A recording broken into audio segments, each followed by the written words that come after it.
Jangan siapa pun kata, Dr. Daniel, bab mengundi ni bukan bab agama. Sorry bro, you are wrong. Bab pilih pemimpin bukan bab agama. Sorry bro, pemimpin dia ubah corak agama ikut dia. Kalau kita silap memilih.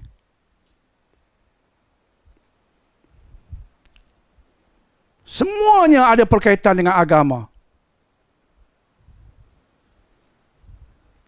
Dan kita sebut tadi, kita nak berada di atas jalan yang lurus.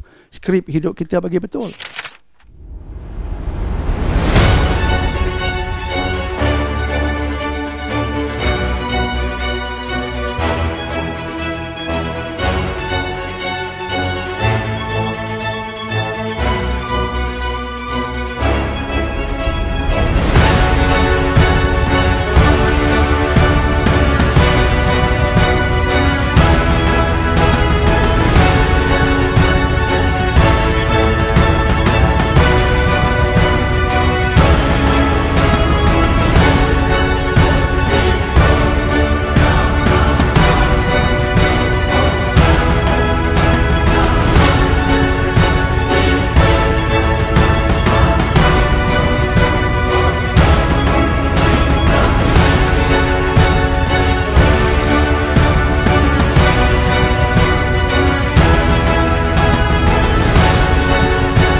Hamka lagi, saya nak baca apa yang Hamka tulis cantik untuk kita pada hari ini. Kalau orang itu telah betul-betul beribadah, tuan-tuan dan puan-puan dah fahamkan konsep ibadah tadi, terutama yang terakhir saya merujuk pada surah Al-Baqarah 112, ikhlas mengikut syariat. Kalau seseorang telah betul-betul beribadah kepada Tuhannya dengan sendirinya, tidaklah dia akan makan harta anak yatim. Dia takkan makan harta orang cara batil. Ataupun membahagikan harta waris dengan curang. Berebut antara adik-beradik. Dia bolok harta warisan pesaka padahal itu haram. Dia tak kisah, yang penting aku dapat duit banyak. Ataupun buat zalim pada isteri. Sentiasa pukul isteri, tendang isteri. Suami tak guna seperti itu. Suami yang tidak beribadah dalam konteks kekeluargaan. Ataupun isteri nusyus pada suami. Dua-dua bertanggungjawab. Isteri zalim pada suami zalim pada isteri, tidak beribadah. Isteri nusyus pada suami, juga tidak beribadah di penjuru kekeluargaan. Jadi orang yang betul-betul beribadah, dia takkan makan di orang cara batil. Dan kalau kita perkembangkan lagi,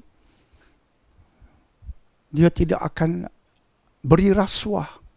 Dia tidak akan menerima rasuah. Dan jika dia pemimpin, dia tidak akan salah gunakan kuasa. Dia tidak akan menzalimi hak rakyat, walaupun hak rakyat yang bukan Islam. Dia tidak akan cakap sembrono tentang orang, tentang kelompok yang bukan dari kelompok dia. Isu di Malaysia dalam PRU ini, antara isu yang besar ialah isu wang negara disalahgunakan. Wang negara, termasuk wang kita, anak cucu kita, disalahgunakan berkaitan dengan rasuah. Isu SRC International, isu 1MDB, isu kapal perang pesisir LCS, isu rasuah projek solar hybrid, laporan April 2021 oleh SPRM mengatakan ada kartel yang sentiasa mendapat tender kerajaan berjumlah lebih daripada 3 bilion, 3B. Kartel sentiasa mendapat tender kerajaan lebih daripada 3 bilion, artinya sistem ini pincang. Orang dalam sistem ini pincang, menyebabkan kartel ini boleh hidup. Dengan tender-tendernya, artinya ada unsur rasuah dalam sistem. Dan kita nak beribadah dalam negara ini Lantas bila kita pergi PRU, kita buatlah ibadah di penjuru pengundian kita. Kita undi untuk mengubah semua ini. Supaya tidak lahir di atas pemimpin-pemimpin yang bobrok, yang hanya mementingkan perutnya dan tembolok, menunggang agama agar diri nampak elok.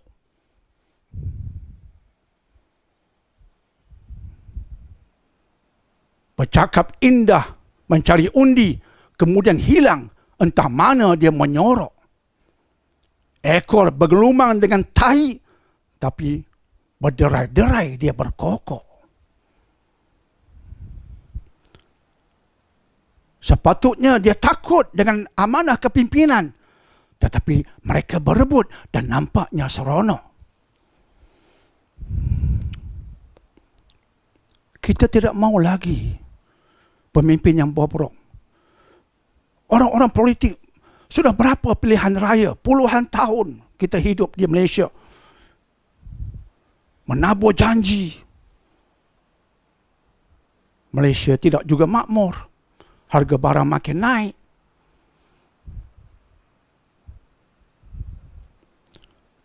Menabur janji nak menegakkan Islam. Tak ada apa juga.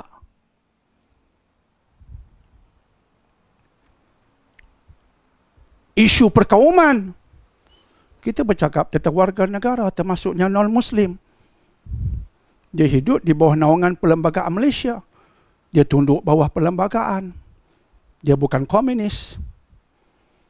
Parti dia pun mengikut perlembagaan. You tidak setuju dengan dia, tak ada masalah. Tapi jangan kita melampaui batas. Sebab bila kita melampaui batas, menuduh orang cara tak betul, itu bukan mulut ibadah.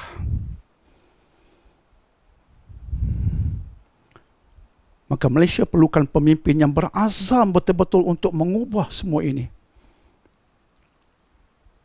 Supaya tidak ada sebarang toleransi kepada rasuah. Tidak ada sebarang toleransi pada rasuah. Kita mau pemimpin-pemimpin yang seperti itu. Supaya tender diberikan dengan telus. Bukan tender yang jumlahnya amat besar, tiba-tiba diberikan secara terus. Mudahnya.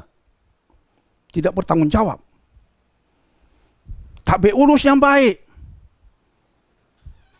Jaga maslahat orang-orang bawah ini. Menteri di atas sentiasa kenyang dan senang. Orang bawah apa yang dia faham.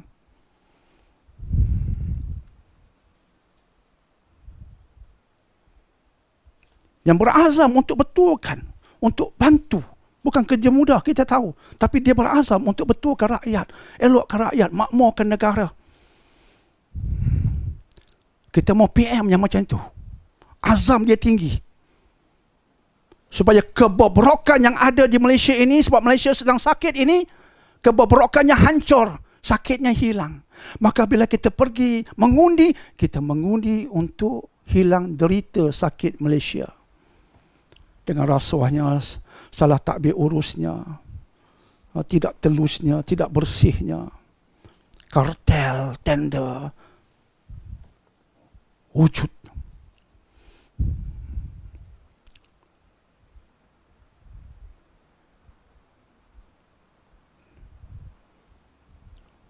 InsyaAllah kita beribadah di situ. Dan semoga insyaAllah bersama PM yang seperti itu, cirinya adalah tim beliau yang akan menegakkan kemakmuran di Malaysia, mendaulatkan agama Islam dan tidak bertoleransi dengan rasuah sedikit pun.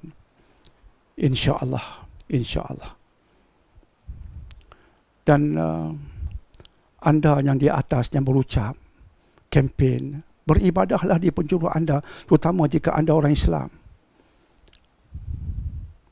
Jangan senang-senang nak sembelih orang, termasuk non-Muslim. Jangan cakap bahasa seperti itu, menjadikan agama Islam ini huduh. Orang Islam yang menghuduhkan agamanya sendiri. Jangan senang-senang anda nak nerakakan orang. Masih ada ustaz yang spesies macam itu? Ya, masih ada.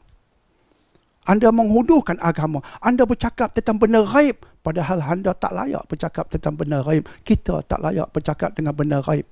Tadi bila saya sebut tentang orang yang diberikan nikmat, saya berkata, jika anda nak berikan jawapan, beri dalil. Jangan sekadar sebut air liur. Saya berikan dalil Quran. Dalil. Ini kita senang-senang menerakakan orang. Menghina orang, menghina wanita. Mengutuk sana, mengutuk sini. Ini bukan ibadah. Saya kaitkan ibadah dengan situasi hari ini. Hari ini berapa hari bulan? Ridwan? 17 November. Lagi 2 hari. 19 hari mengundi. Izinkan saya mengaitkan dengan semua itu sebab tajuk kita ibadah. Jangan siapa pun kata, Dr. Daniel, bab mengundi ni bukan bab agama. Sorry bro, you are wrong. Bab pilih pemimpin bukan bab agama. Sorry bro, pemimpin dia ubah corak agama ikut dia. Kalau kita silap memilih.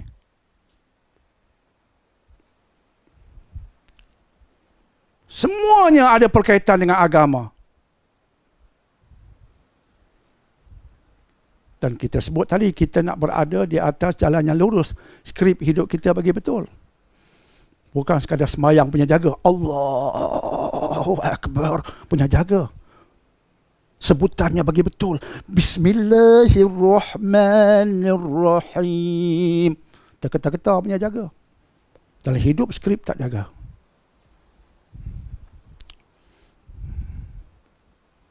Semoga saya doakan PM yang terpilih.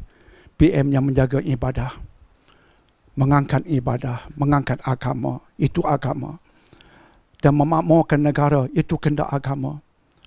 Tidak toleransi dengan rasuah, itu agama. Tak berurus yang baik, itu agama. Telus dalam projek-projek dan tender, itu agama. Membersihkan kepincangan dalam sistem-sistem yang ada sekarang di Malaysia, itu agama. Semoga PM yang terpilih, dia menjiwai perubahan seperti itu yang saya sebutkan tadi. Amin. Dan semoga pasukan tim yang bersama beliau juga membantu ke arah itu. Amin. Dan ini agama. InsyaAllah.